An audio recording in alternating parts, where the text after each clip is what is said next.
اعوذ باللہ من الشیطان الرجیم بسم اللہ الرحمن الرحیم۔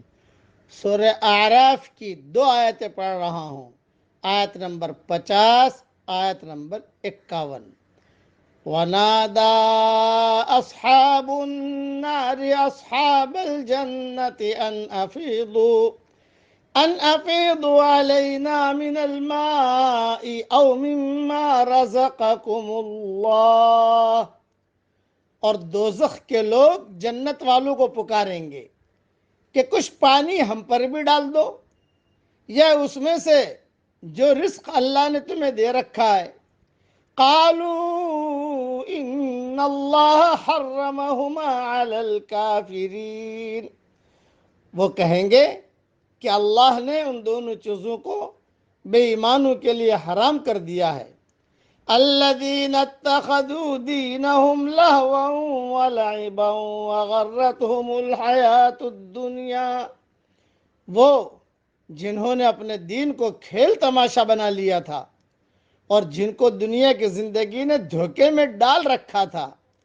فَالْيَوْمَ نَنْسَاهُمْ كَمَا نَسُوا لِقَاءَ يَوْمِهِمْ هَذَا، پس آج ہم ان کو بھلا دیں گے جس طرح انہوں نے اپنے اس دن کی ملاقات کو بھلا دیا تھا۔ وَمَا كَانُوا بِآيَاتِنَا يَجْحَدُونَ، اور جیسا کہ وہ ہماری نشانیوں کا انکار کرتے رہے۔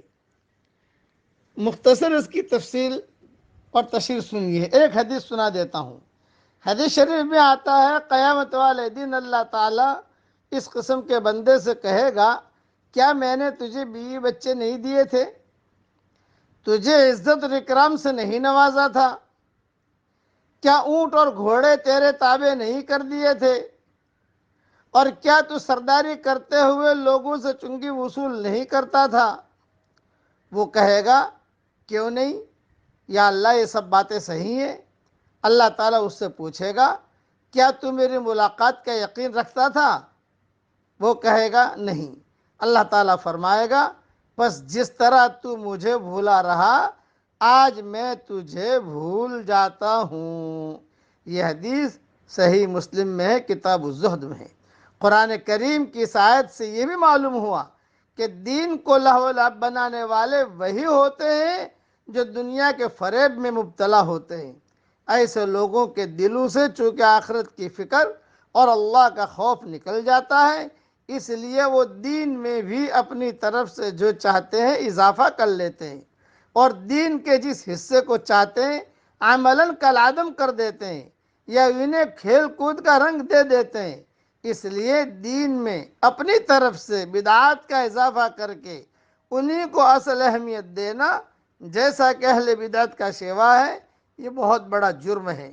کیوں کہ اس سے دین کھیل کود بن کر رہ جاتا ہے، اور احکام اور فرائض پر عمل کی احکام اور فرائض کی عمل کی اہمیت ختم ہو جاتی ہے۔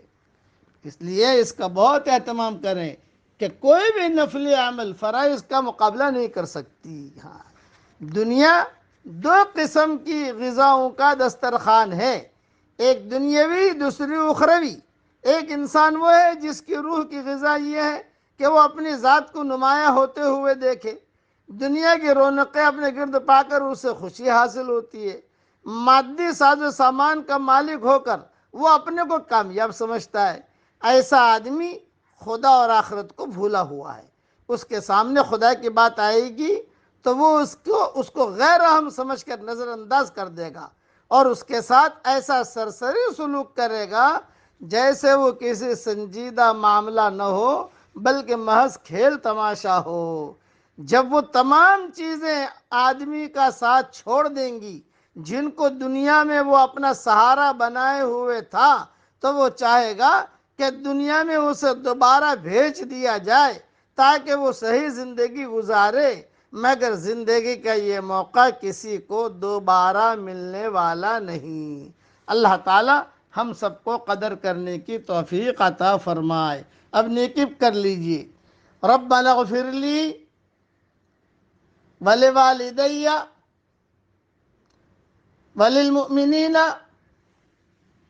یوم یقوم الحساب۔ اللہ تعالی ہم سب سے راضی ہو جائے، آمین۔ وآخر دعوانا ان الحمد للہ رب العالمین۔